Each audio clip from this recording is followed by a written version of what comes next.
Assalamualaikum warahmatullahi wabarakatuh.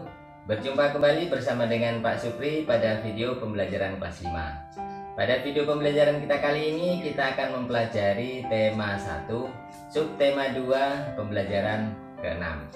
Sebelum kita mulai, marilah kita buka dengan bacaan basmalah bersama-sama. Bismillahirrahmanirrahim. Semoga Allah limpahkan keberkahan kepada kita semuanya. Adapun yang akan kita pelajari pada pertemuan kita kali ini adalah yang pertama, macam-macam gerak otot. Yang kedua, cara menjaga dan merawat otot. Yang ketiga, menentukan ide pokok paragraf. Dan yang keempat, membuat cover. Mari kita mulai pembelajarannya. Ada macam-macam gerak otot berikut ini. Macam gerak otot yang pertama adalah gerak meluruskan, contohnya meluruskan lutut, siku, dan ruas jari. Kedua, gerak menekan ke bawah atau menurunkan. Yang ketiga, gerak memutar lengan sehingga telapak menelungkup. Keempat, gerak menjauhkan. Contohnya, gerak tungkai menjauhkan dari sumbu tubuh. Yang kelima, gerak yang memutar lengan sehingga tangan menengadah. Yang keenam, gerak yang mendekatkan sumbu tubuh, contohnya gerak yang mendekatkan tungkai dengan sumbu tubuh. Yang ketujuh, gerak yang membengkokkan, contohnya membengkokkan siku, ruas jari, dan lutut. Kamu telah mengetahui berbagai macam gerak otot. Termasuk macam gerak otot yang manakah gerakan-gerakan pada gambar berikut ini? Yang pertama, meluruskan, kemudian menurunkan, membengkokkan, menjauhkan, ini juga menjauhkan, dan mendekatkan. Adapun cara menjaga dan merawat otot adalah sebagai berikut. Yang pertama, menghindari gerakan yang membebani kerja otot secara berlebihan.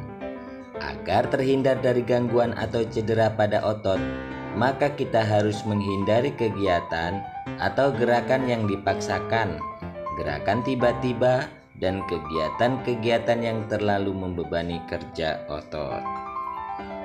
Yang kedua, melakukan peregangan.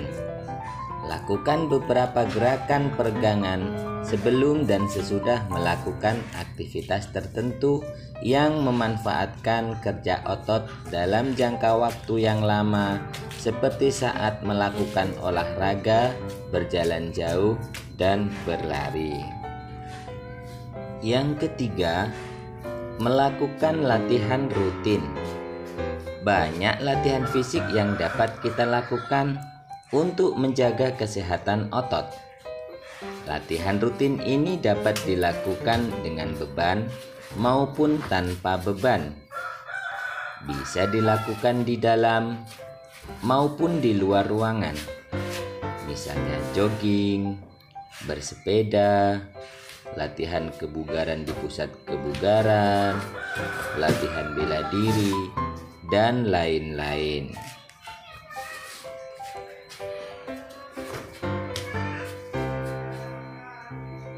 Yang keempat, memenuhi kebutuhan cairan tubuh. Kebutuhan cairan tubuh setiap orang berbeda-beda. Sedikitnya mengonsumsi 6 gelas air sehari agar dapat menjaga kesehatan tubuh.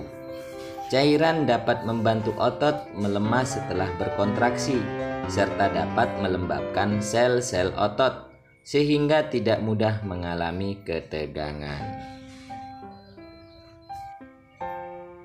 Yang kelima, mengonsumsi makanan yang bergizi dan bermanfaat bagi otot. banyak jenis makanan yang mengandung gizi yang baik bagi otot, khususnya untuk pembentukan otot.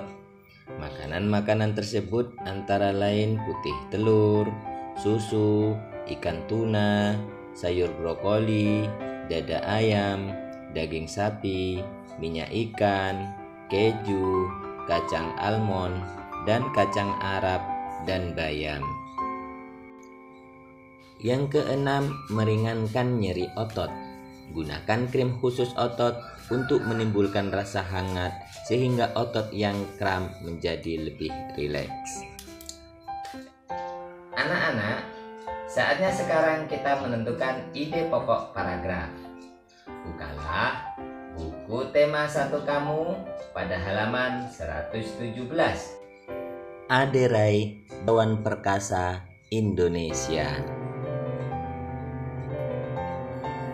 Aderai adalah sosok pria perkasa yang sangat terkenal di Indonesia, bahkan dunia. Sebagai binaragawan Indonesia, banyak sudah prestasi yang diraihnya, baik di tingkat nasional maupun internasional. Saat ini, Aderai telah pensiun sebagai atlet binaraga. Meskipun demikian, ia tetap aktif menjadi pembina dan membuka tempat kebugaran di beberapa daerah di Indonesia. Pada waktu kecil, Aderai hanya seorang anak kecil yang memiliki tubuh kurus, bahkan bisa dibilang sangat kurus. Pada umur 10 tahun, Aderai hanya memiliki berat badan 25 kg. Bahkan hingga mencapai remaja dengan tinggi 183 cm, berat badan Aderai hanya 55 kg. Aderai, dia memiliki minat yang tinggi dalam bidang olahraga. Pada awalnya, dia menggeluti bidang olahraga bulu tangkis. Namun, Aderai tidak begitu lama menggeluti bulu tangkis. Hingga pada akhirnya, dia lebih memilih untuk menjadi seorang atlet binaraga. Prestasi pertama Aderai dalam bidang binaraga diraih pada tahun 1995. Prestasi tersebut memicunya untuk terus aktif mengikuti berbagai kejuaraan, mulai dari lingkup kecil hingga besar, mulai dari lokal, nasional, hingga internasional.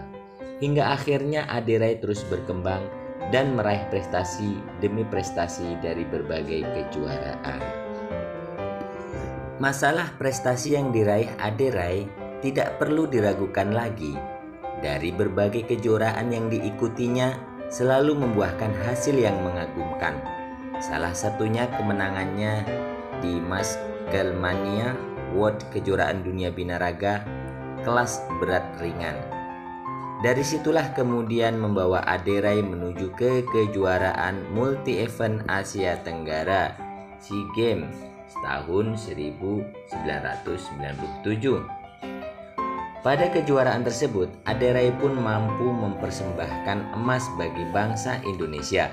Bahkan setelah itu, masih banyak piala dan medali yang dia raih dari berbagai kejuaraan tingkat nasional dan internasional. Berkat prestasi-prestasinya itulah, Aderai turut mempromosikan binaraga di Indonesia. Dari sebelumnya yang sepi peminat, hingga akhirnya olahraga binaraga menjadi olahraga yang banyak diminati di Indonesia, baik oleh pria maupun wanita. Setelah pensiun sebagai atlet pun, Aderai masih berkecimpung dalam dunia binaraga. Dia membuka beberapa pusat latihan dan kebugaran di beberapa daerah. Selain itu, Aderai juga menjual suplemen dan melakukan pelatihan sertifikasi untuk para profesional di bidang fitness.